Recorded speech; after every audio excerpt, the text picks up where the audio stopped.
ಗದಗಿನಲ್ಲಿ ಪೂರಿ ಜೊತೆ ಬಾಜಿ ಕೊಡ್ತಾರೆ, ಮೈಸೂರಲ್ಲಿ ಕುಸ್ತಿಗಾಗಿ ಬಾಜಿ ಕೊಡ್ತಾರೆ. ಮೈಸೂರಲ್ಲಿ ಕೊಲಗದ್ದೆಗೆ ಭೂತಾಯಿ ಅಂತಾರೆ, ಮಂಗಳೂರಲ್ಲಿ ಒಂದು ಮೀನಿಗೆ ಭೂತಾಯಿ ಅಂತಾರೆ.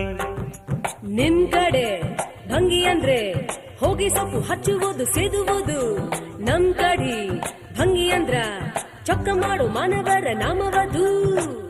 ಸಾವಿರ ಹೂವ ಎದೆಹನಿ ಬೇಕು ಜೇನಿನ ಗೂಡಾಗಲು,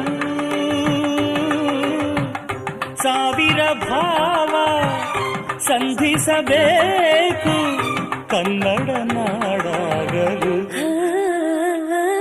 ಗುಡಿಗೇರಿಯಾದರೇನು ಮಡಿಕೇರಿಯಾದರೇನು, ದುಡಿಬೇಕು ನಾವು ಮೊದಲು ಧಣಿಯಾಗಲು.